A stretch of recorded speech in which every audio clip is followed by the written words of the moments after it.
And so we come to another review of Superman and Lois. Now, obviously, we had more important things going on Tuesday, so I was not able to see the Lex episode. So let's review the first episode, or this would be episode 6, correct? Yeah, it's episode 6. So this is dealing with the red lights on the street. Now, I'm kind of getting tired of Lex now. I'm going to say this, and I'm going to keep on saying it. The less we see of Lex is the better. Lex has to be a clever dude. Like, the thing I liked about Lobo, Lobo from the Last Zzzarnian, is that no matter how grungy, no matter how vulgar, no matter how heavy metal or death metal Lobo was, he always figured out a way to be good at what he was doing. Like, he couldn't be like a kid who didn't get his candy and throws a temper tantrum, right?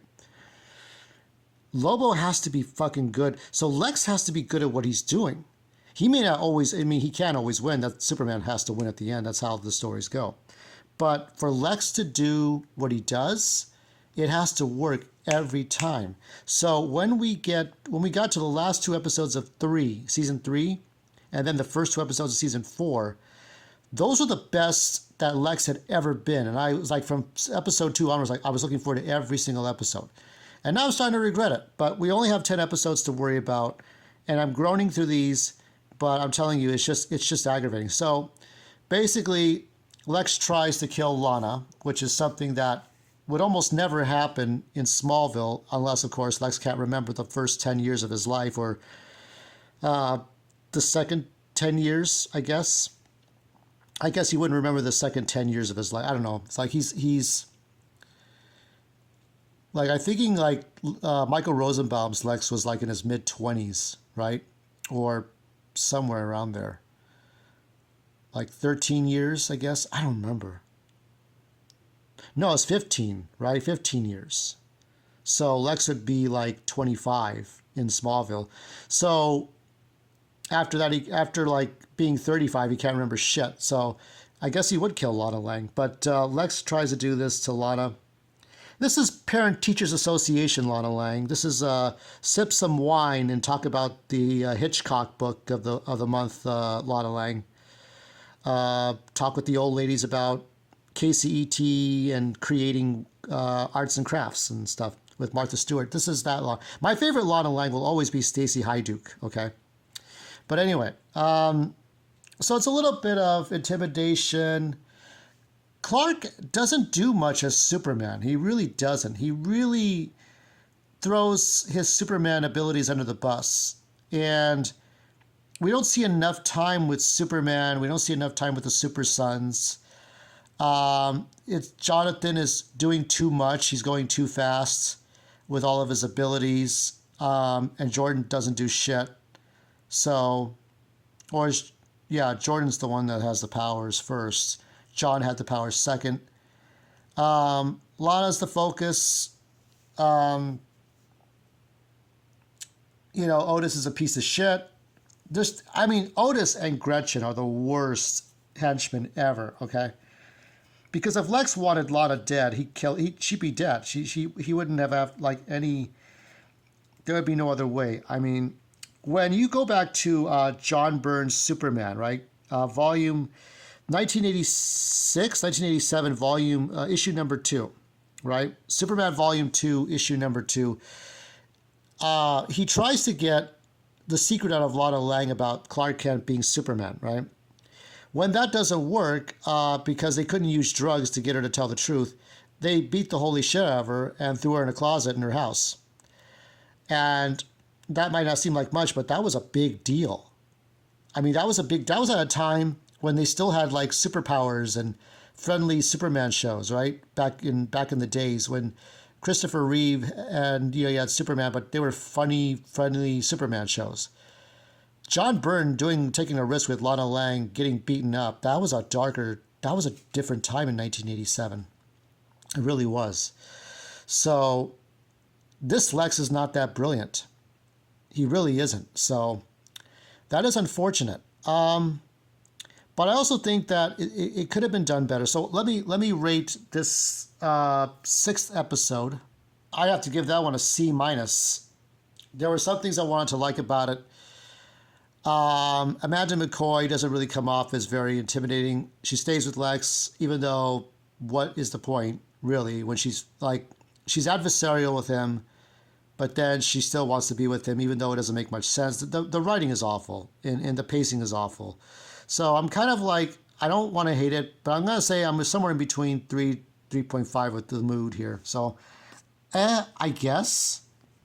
All right. So the last, tonight's, so I just saw that episode 6, earlier because I had to chase it down. They said 2 a.m. in the morning was when I could watch episode 6 because we had NBA Clippers game show, but the truth is that even when I checked, it wasn't on. They had election predictions. Because keep in mind, this is on Monday, right? So Monday was when they aired it, but they had pre-election coverage. Like, who's going to win? Is it going to be Kamala? Kamala Harris going to win? Like, that's all we had. That was the focus of Monday. Okay? So now let's get to episode 7. And this one deals with Christine Beppo. And Kyle again, do I give a shit? No. This is what brings the episode down. There is no Lex. This is all about Superman revealing his secret because some shithead decides to bring a gun into a diner. Okay? So I'm going to call this title of this video Diet Lex and ZZZ, Secrets Revealed. Because just the way that it happened, I remember an episode of Lois and Clark, okay? Dean Cain and Terry Hatcher, in which you had Tempest Fugit, or Tempest, right? The evil the time traveler Tempest, who's he's like a soap opera actor, right? From the 80s. You would not know who I'm talking about unless you're as old as me or a bit older. Yes, I'm Tempest. Hello. It was like hello, Lois. Like they had all these soap opera actors, right? And he would reveal to Lois the secret of Superman. Now, of course, Clark goes back in time. They reverse the time with H.G. Wells, and they undo Lois knowing that Clark and Superman are one of the same, because Lois cannot know the secret till later on in the 4 seasons. Okay, this is a 4-season show. That's a 4-season show. Superboy was 4 seasons, right? There was some memory wiping there. But I always thought, and when Lois was outraged that Clark had kept the secret, but he had his reasons. So she was really outraged that Clark had kept that big secret from her. And that meant more to me than this episode of Superman and Lois, in which everybody's trying to figure out, they know Clark Kent and Superman are one and the same. So Lex has somehow been telling everybody in the neighborhood, and Clark's like, oh no, this basically, it's when a dam is gonna burst, you stick gum in it, you stick your finger in the hole, and you're trying to keep the water from coming out, or you're trying to keep the closet from all the stuff you jam into the closet and all the stuff falls out. That's an old sitcom joke, old cartoon joke. And that's all that Clark is doing, is trying to keep everything in the closet, but it all comes out. So now the secret's out, but they can't stay in the fortress. In Whatever Happened to the Man of Tomorrow, written by Alan Moore, Superman's secret was revealed to everyone, so he had to take all his friends and go to the Fortress of Solitude. I mean, logically, that's what's supposed to fucking happen here, right? That's what's supposed to happen. So I'm seeing what's happening. There's no Lana, there's no John Henry Irons, or what is that? Anyway, so John Henry Irons and Natasha make one appearance, and then they take off. They're not even there. They can't afford to be there. There is a nice shot of the LexCorp building, the L-shaped building that was made famous by John Byrne or Roger Stern, I think, back in the 80s to 90s. I remember that building so well. It's an iconic building. At some point, the actor Michael Cudlitz will shave his beard for the last 3 episodes. So there's supposed to be a suit. I don't know what's going on, a power suit. I don't know what's going on in this show anymore. They're trying to throw, if the direction of this show has not gotten better, it will not get better. Okay? Maybe it's possible to enjoy the series finale in isolation, but this is just not good.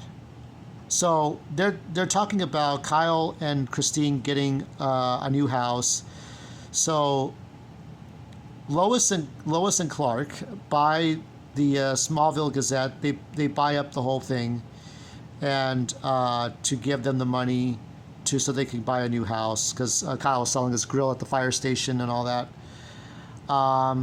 There's no other real drama going on. Oh yeah, Jordan's playing Killer Instinct, and it's the new version. I don't give a shit about the new version. I like the old arcade by Rareware.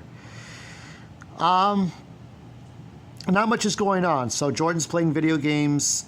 John is out there too much. You got one that's outgoing, one that's ingoing. So I kind of like that idea, but it's kind of a little too late, and it really doesn't make an impact in here or there. And they blame themselves for what happened to Lana Lang in the previous episode, but here's just, I don't know. And oh yeah, Jimmy Olsen shows up, right? Jimmy, and there's a sister. Jimmy Olsen's kind of a weirdo looking guy. I mean, it's just, they recast these actors so many times that I just don't have any personal attachment anymore. Between what's happened here and James Gunn's Superman, I just don't have any personal attachment to any of this shit. Like, they recast these actors so many times, right? Like, with Smallville, you could get attached to the actors because you see them year after year, season after season. Here, I just, like, they're thrown at me. Like, it all has to do with Superman or Clark Kent throwing the baseball games and Jimmy Olsen finding out. Jimmy Olsen has a conversation with Clark about doing the bunt, like hitting the ball and holding back his powers. Everybody knows his secrets, and nobody bothers him. And, like, people, I guess Smallville is one thing, but what about everybody that knows his secret? They're going to go to Smallville and they're going to go bug the shit out of this guy. So the story is terrible. The pacing's bad. This is Superman, of all heroes, and probably the only hero that exists. People are going to want to bug this guy for an autograph. It's like if the actor Tyler Hoechlin decided to take off his sunglasses and be like, hey guys, how's it going? Oh my God, it's the guy from the CW. Oh, hey, how's it going, man? You play Superman. Oh yeah, oh, wow, look at that, you know. And everybody just like looks at him like, you know, like extras look at you. They don't mind their own business, so they're looking at the camera. That's how you didn't hire extras. That's what it's like. If Tyler Hoechlin walked around the street, people would be like, hey, Tyler, oh my God, there's Tyler, right? That's what life is for this actor, right? So the writing doesn't make sense. So, you know, I'm going to have to give this one a lower score than the last episode. Grade pending. I'm going to give this a 40. That's my overall mood towards this. Somewhere between falling asleep and trying to like it, and then trying to like it, but depressed. I'm a bit depressed. This is depressing me. Lex has overstayed his welcome, and nobody gives a shit about Kyle and Christine. Nobody should. I think even Eric Reloaded should not give a shit. I mean, I know he has his own taste, but come on, this is sad. This is really sad. So, not looking forward to the last 3 episodes, but we got to get through them. And I'm just watching DC EU movies and animated movies to keep my mind off of this shit. Mario stuff coming up, so stay tuned for that.